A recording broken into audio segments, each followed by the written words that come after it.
Fala, gente, tudo bem com vocês? E no vídeo de hoje, gente, a gente vai falar sobre financiamento, gente, os juros e tudo mais. Já falei muito, né, nos meus outros vídeos aqui do canal, quanto que custa as coisas, dicas para reformar, para construir, e muita gente fica, né, pô, é legal, você já falou de construção, você já me falou de dicas para eu ter atenção na hora de contratar, falou sobre os custos. Tá, cara, só que assim, Edson, eu não tenho dinheiro. E a grande maioria da gente não tem, tá, gente? Então, assim, para adquirir um imóvel, né? A grande maioria dos brasileiros, gente, não consegue comprar um imóvel 100% à vista. E isso, tá? Muitas vezes, né? A grande maioria é normal. E até mesmo quem tem dinheiro para comprar o imóvel à vista, ele prefere pegar esse dinheiro, aplicar e conforme a rentabilidade que ele vai ter, ele salda as parcelas, né?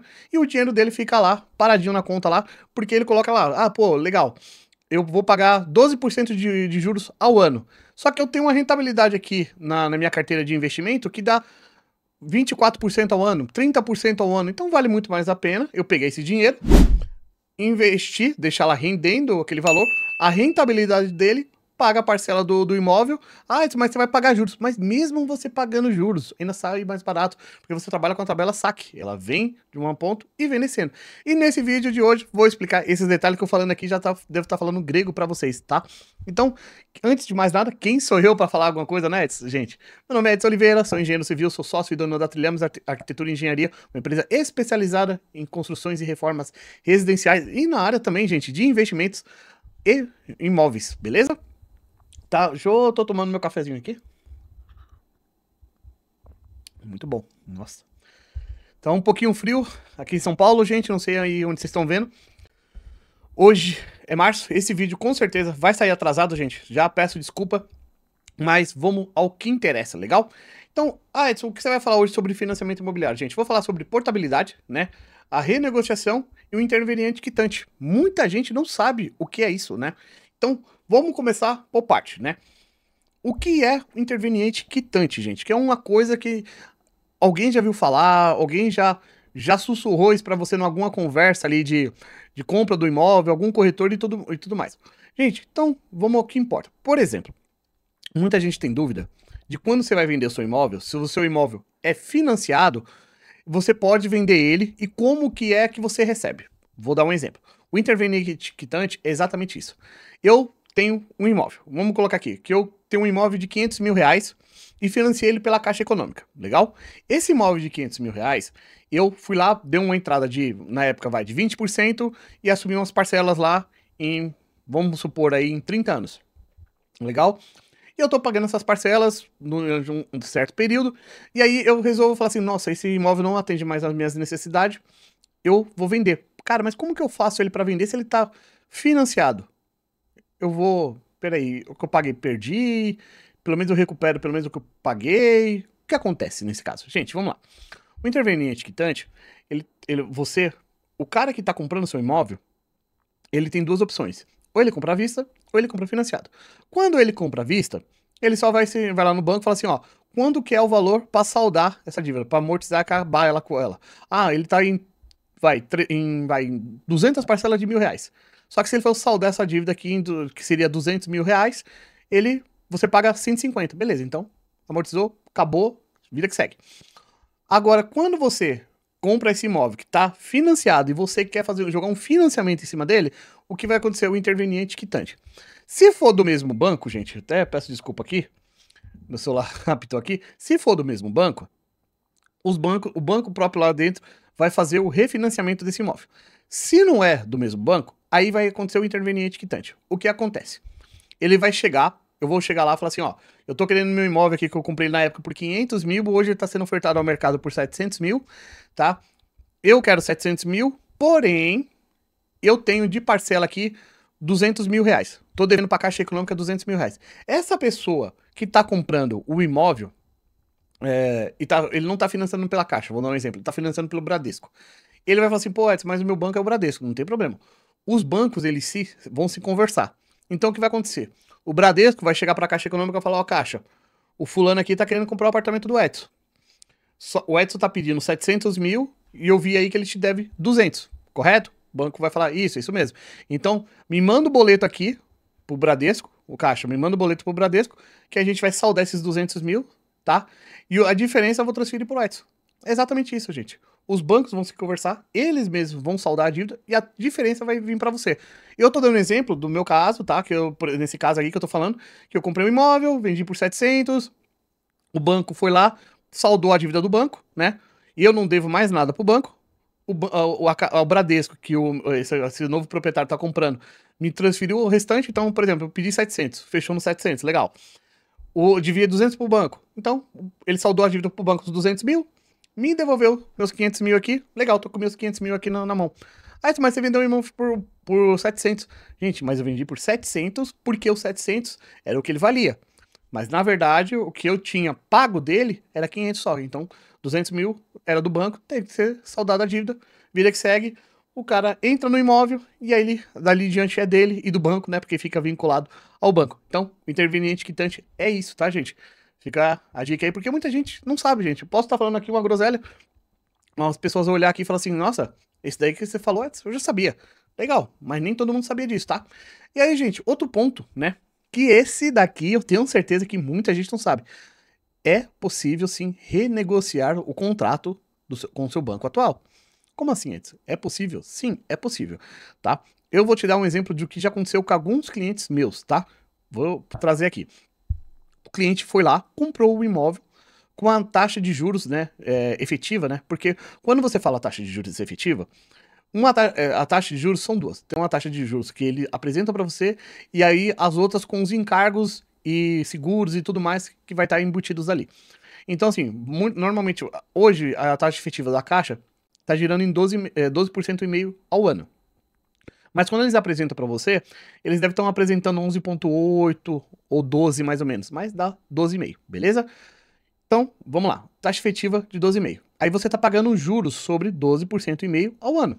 Só que hoje o juros está muito alto mesmo. Hoje nós estamos falando em 2025, o juros está muito alto. Só que em 2026 ele abaixa de 12, abaixa para 11. 2027 para 11. Não, de 12 para 11. De 11 para 10. De 10 para 9. Aí vamos supor que se chegue a 8%. Cara, a diferença é brutal. É muita diferença. Aí você chega pro seu banco e fala assim, banco, eu queria renegociar essa dívida, porque assim, eu tô tendo um problema de pagamento, tá? Eu tô pagando um juros abusivo da época que a taxa tava alta, hoje o risco é menor, então eu sempre quitei ali. O que a gente consegue renegociar? Vamos tentar renegociar. Legal. E aí, bom, normalmente os bancos, né, quando tá essa diferença muito grande, eles não aceitam negociação contanto que você sempre pagou em dias e tudo mais. Só que é raro, tá? Vou ser bem sério com vocês, é raro. O que acontece normalmente é quando você usa a segunda ponta, né? Que é fazer a portabilidade para outro banco, tá? Aí a coisa muda. Aí que traz o exemplo do meu cliente, né? Não sei se isso é normal, mas foi o que aconteceu, o que a gente fez. Esse cliente, ele tinha um juros alto num banco, pagando, na época, quase 12%. Né? E aí, no período lá, o juros efetivo, a taxa de juros efetivo, estava girando na casa de 9,5%. Né? Então, assim, ele estava pagando um juros alto, né? E ele foi conversar com o banco. Banco, cara, dá para você melhorar aí? O banco, não tem que melhorar, não. Se quiser isso, e acabou. Não tem o que melhorar. Beleza, não teve negociação. O que ele fez? Foi para outro banco, né? Nesse caso aí, você vai lá, você solicita ao saldo devedor e o histórico, né, de pagamento do seu banco atual, pega esse daí, faz uma simulação e renegocia em um novo banco, certo? Se aprovado, é o que esse banco vai fazer. Ele vai saldar a dívida do banco antigo e você vai começar a dever para o banco novo. Então, por exemplo, eu estou pagando, 12% de juros no Bradesco, né? E aí, as coisas melhorou, o país começou a andar para frente, a taxa de juros abaixou, aí eu vou na Caixa Econômica, a Caixa Econômica está me oferecendo por 9, né? 3% ao menos ao ano de um banco para o outro, né? Aí você fala assim, ó, Bradesco, você consegue abaixar? Não. Aí você vai lá na Caixa, então vamos fazer uma portabilidade? Legal. O que eles vão fazer? Vão pegar esse histórico que você mandou, essa simulação que foi aprovada, e vão comprar a dívida do banco. Porque aí eles vão ganhar os juros, entendeu, gente? Porque o banco, ele tá pouco lixando se você vai usar o crédito ou não, ele quer ganhar os juros dele. Ele quer ganhar o ganho do banco é os juros. Então, pro banco, vamos colocar os pingos aí. Se você é um bom pagador, gente, muitas vezes você é um cliente ruim para ele. ele gosta mesmo do que não paga, porque quanto mais esse cara não paga e vai pagando juros pra ele, né? Ele ama, né? Esse cara, pra ele é bom, entendeu? Teoricamente seria isso, mas a gente sabe que não é bem dessa forma que funciona. Mas vamos lá. Então, você consegue fazer essa portabilidade, né? Pedir pro banco Caixa Econômica comprar lá o do Bradesco, no caso do exemplo que eu tô dando. E aí esse banco vai fazer o seguinte, ele vai fazer o interveniente quitante que eu falei lá atrás. Ele vai chegar pro banco, falar, banco, quanto que o Edson tá devendo pra você? Ah, ele tá devendo aqui X mil reais. Então, tá aqui o valor dele, tô comprando a dívida dele, agora ele deve pra mim.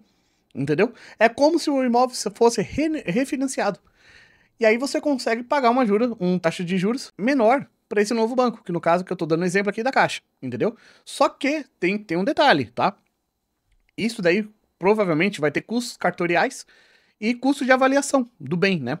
Mas mesmo assim, gente, muitas vezes compensa, porque vamos supor, por mais que você vai amortizar, muitas vezes as pessoas pagam a primeira e a última para ter uma amortização dos juros, né?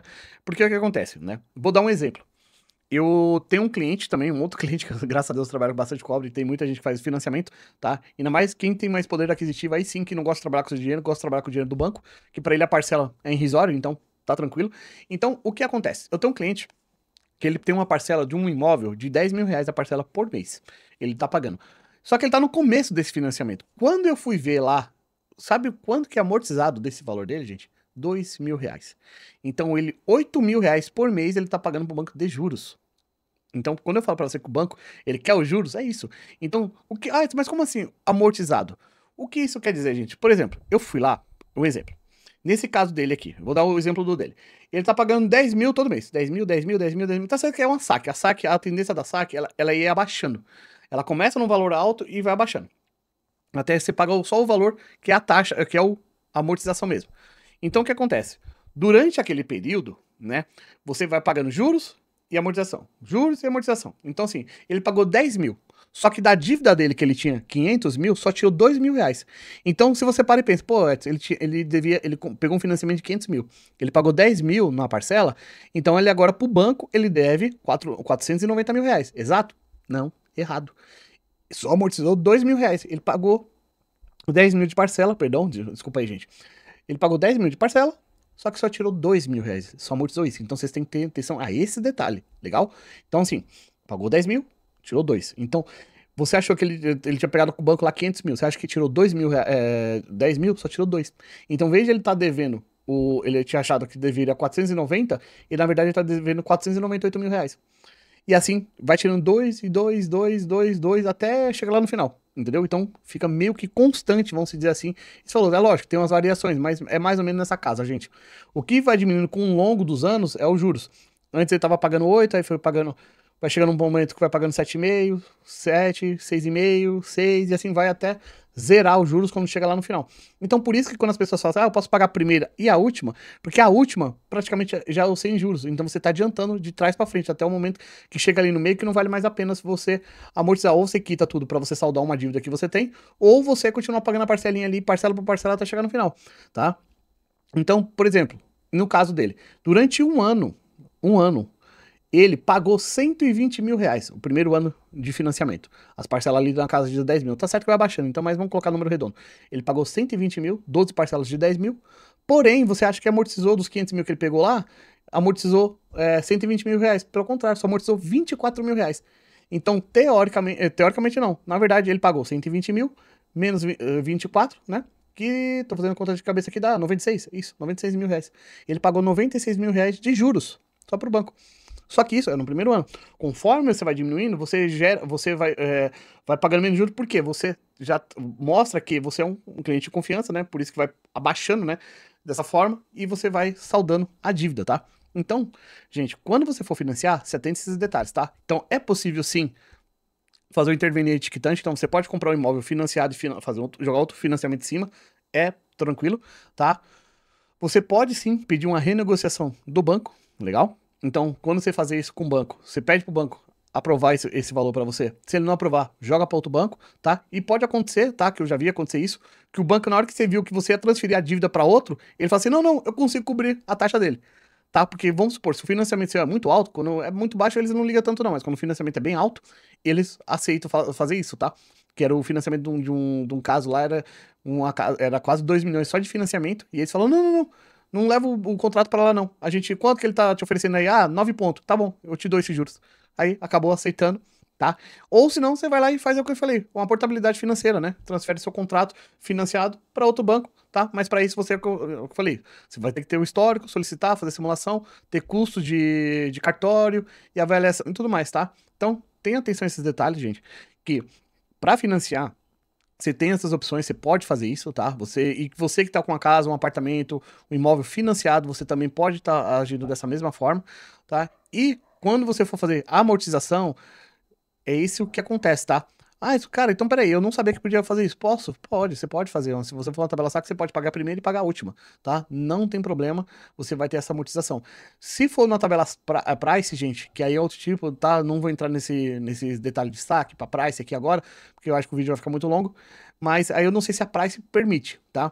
Mas se vocês sentiram curiosidade, quiser saber mais, me manda aqui e fala, pô, Edson, como que funciona esse negócio? O que é taxa. Tem vários os cálculos que as pessoas fazem, né? Ah, que é a taxa efetiva, o que é uma tabela saque, o que é uma tabela price, como que é que funciona essa parte de amortização, como que é que funciona um outro parte de algum detalhe de financiamento que vocês querem saber. Me manda aqui nos comentários que eu vou ter um prazer de responder, tá? E se você quer saber um pouco mais, quer construir, quer reformar, quer vender o seu imóvel e não sabe com quem falar, entre em contato com a gente, com a Trilhamos Arquitetura e Engenharia, tá? A gente vai te auxiliar da melhor forma, tá? Se eu não puder te ajudar, tenho certeza que eu tenho profissionais do meu lado que vão poder te ajudar da melhor forma possível. A gente tem tantos engenheiros, profissionais que atuam na área, advogados, corretores e tudo mais, tudo junto com a gente aqui, são parceiros que com certeza vai estar te ajudando, beleza, gente? E se você gostou, por favor, curte, comenta, se inscreve aí no canal, dessa força, rumo aos 2.000 inscritos aí até o final de 2025. Estamos chegando, graças a Deus, né? Vocês são muito bons comigo, tá? Já estamos quase em 1.900 ali, tá bailando, mas força aí, agradeço por tudo e até o próximo vídeo, gente. Valeu!